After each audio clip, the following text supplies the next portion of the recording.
This is Law and Order SVU Season 1, Episode 16, The Third Guy. We open up and this guy in a uniform is opening the door to an apartment. This is Bernstein. The place is a mess. Then he moves into the bedroom and there he finds Mrs. Bernstein. She's dead. Benson and Stabler are on the scene. They found the victim with her wrists tied above her head and her nightgown pulled up. The guy ejaculated on her thigh, and check this out, her wrists were tied with her own stockings.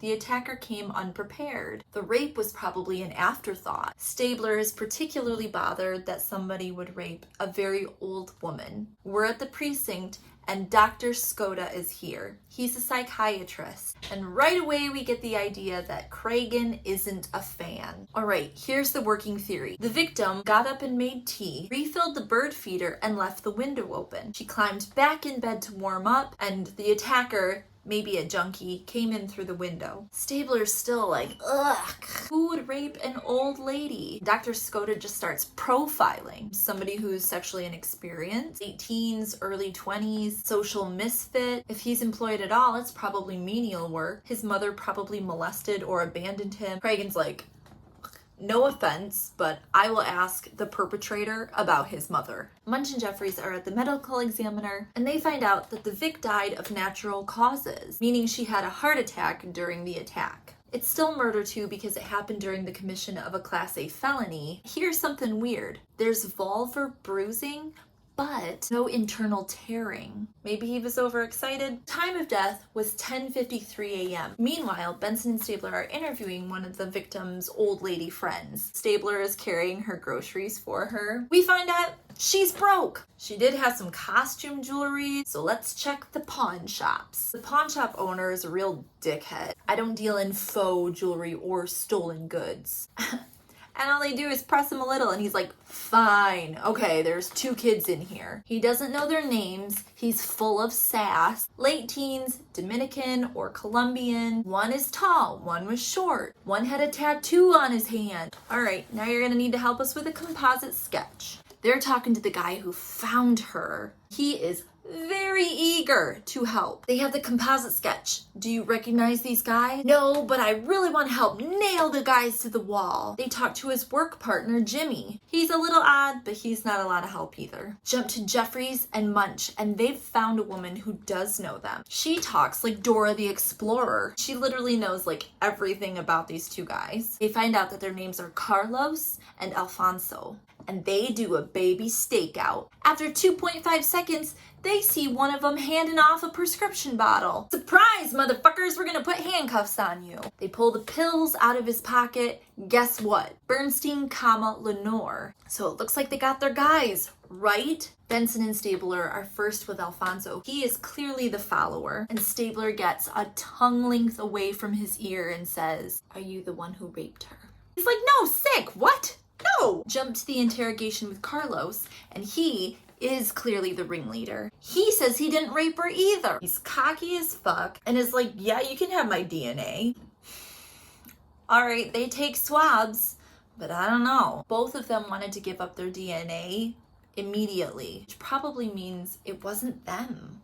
Benson and Stabler are outside of the interrogation room and they sigh heavily. Cragen's like, what's up? Maybe there's a third guy? That's the name of the episode. We're back at the precinct. There's a new assistant district attorney there whose personality is bangs, and she is frustrated. This is just a fishing expedition for some John Doe third perpetrator guy. Well, we're sorry, we don't have him for the rape. So here's the deal. The boys aren't giving up the name of the third guy, so we need a bargaining chip. Come on, DA Bangs, what can you do? Well, right now I can charge robbery 1, 2 counts of robbery 2, a slew of lesser charges. They give up a name, I'll go with robbery 2, and criminal trespass. It's basically a difference between 15 years and 5 years. We jump to an interrogation room with Carlos and Alfonso. Carlos is cocky as ever. I ain't doing 5 years. Alfonso's like, Well, maybe we should, bro. Nah, man, we're not the ones that they want. Okay, fine. If we find them on our own, you both are doing maximum time. Benson and Stabler go to the boys' high school. Well, guess what? They didn't skip because they were already suspended. Okay, but who's the third guy? The principal is very hesitant. Emmanuel Tomenta, but he's cleaned up his act. He doesn't hang out with them anymore. But what's this? Uh-oh, he wasn't there that day either. They go and they shake him down, but they find out, oh, he is actually a good kid. He was taking his sister to rehab, and that checks out. He's cleared. All right, Cragen's got a new plan. We need to pit these two against each other to get the name of the third guy. We offer one a walk and the other Max if he turns. They decide to offer it to Alfonso. So they visit him at Rikers Island. He's all beaten up, but he's scared. He doesn't know if he wants to take the deal. Really? You got 12 hours, and then it's gonna go to Carlos. We're back at the precinct. Hey, you gotta take her on the deal. They walk into the office, but it's not Alfonso sitting there. Nope, it's Carlos. Now their hands are tied, and they have to offer it to this jerk. All right, tell us what happened. Okay.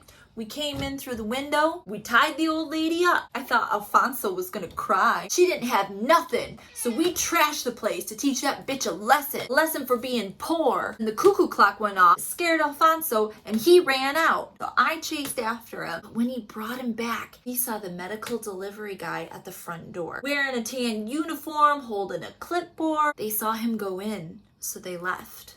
Oh my gosh. It was the delivery guy. Cragen's like, Dr. Skoda's there too. And he says, I really thought the profile was correct, that it'd be somebody younger and inexperienced. Guess I was wrong. What do I know? And Cragen is basking in it. Ooh, they get a phone call. And guess what? Alfonso wants that deal now. Too late, idiot. Let's figure out what's going on with Stan the delivery man. Guess what? He's got a record. Let's go talk to his bunkmate. Johnny Schmidt says, yeah, he never shut up. We don't keep in touch anymore, except this one time I ran into him and he was just bragging and talking all about all the women he's banging on his delivery route. Oh, that's interesting. I bet his partner knows about that. They go find Jimmy Welp again. Hey, Jimmy, your partner, Stan the man. Yeah, was he having sex with a lot of women on his delivery route? Jimmy just laughs. He says, yeah, he calls them special deliveries. What about Mrs. Bernstein? No, I have to go get a newspaper. He knows more than he's saying, obviously. So they go bring Stan the man in and find out he's lying. He doesn't have sex with anybody on the route. He says that he never touched Mrs. Bernstein. Then how did you give her CPR? Yep, he was lying about that too. He wasn't even the one who found her. Shut up. Carlos and Alfonso saw you. No. You got that wrong. I didn't go up. I sent Jimmy up. And I was lying to cover for myself because I wasn't supposed to be sending Jimmy up. I found her tied up and Jimmy freaking out in the bathroom. I figured he was upset because he saw what I just saw. We don't know if we believe you. Let's do a lineup. They bring Stan in with a bunch of guys that kind of look like him. Okay, Carlos, which one of these guys did you see? None of these guys. Second lineup, they bring in Jimmy. It was that guy. So now they have Jimmy in an interrogation room. He's up front with everything, and there's clearly something a little off. The next scene, Bangs the DA is back, and she is pissed as ever because of something that Dr. Skoda did. As a heads up, they start using the R word, so I'm going to be using the term cognitively impaired. Dr. Skoda basically wrote a little post-it note that questioned whether Jimmy was cognitively impaired. And that post-it note ended up in the hands of the defense. They're saying now that they could throw the entire thing out because Jimmy might not have understood his Miranda right. So there is a hearing set up to figure out whether or not Jimmy is cognitively impaired. And the detectives now need to gather evidence to figure out which way it goes. They go to Jimmy's apartment. It's filled with books. The oven is filled with books. Nobody picked up on whether or not he was cognitively impaired. They go and they talk to his mom. She has zero inkling of any cognitive delay. She's pretty aware that she was not very attentive. It's kind of sad. It's really fucking sad. It's sad. Back at the precinct, they're going through all the stuff that they collected from Jimmy's apartment, and there's some porn. The cover of one of the videos has a woman tied up with a pink nightie on, just like Mrs. Bernstein. Dr. Skoda says he saw this, he mixed up the cues. Cragen comes in, yeah, and then he committed a felony. Skoda is really trying to defend this guy. He should be locked up. The question is where? Cragen's all, he went his whole life without anybody noticing his cognitive disability until he got caught for rape.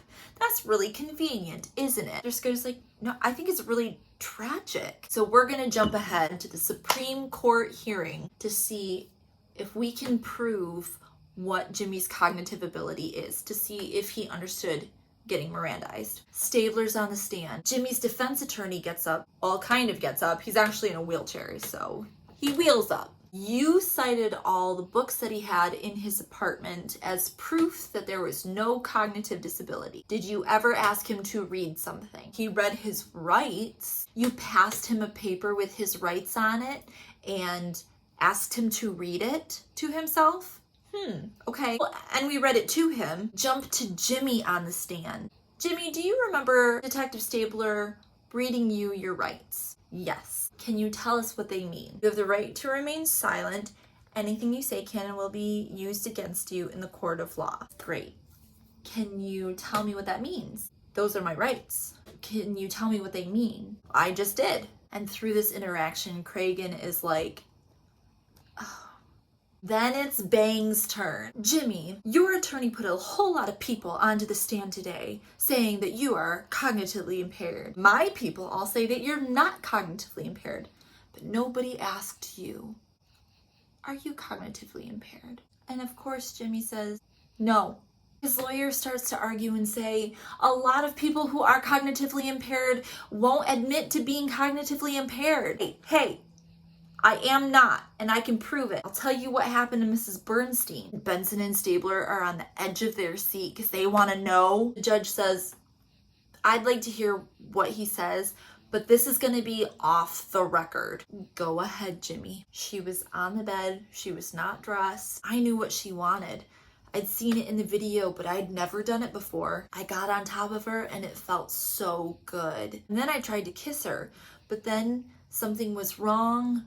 So I tried to do CPR, and I think I was doing that wrong too. Poor guy. And through this heartbreaking testimony, every single person, even you, Cragen, they know it was just a bad mistake by a cognitively impaired man. So the recommendation is obviously a psychiatric hospital. And the last scene is Dr. Skoda bringing Jimmy in. And some guy with Tourette's comes up and just starts yelling in his face. And Jimmy's just shaking his head and saying, no, no, no, no.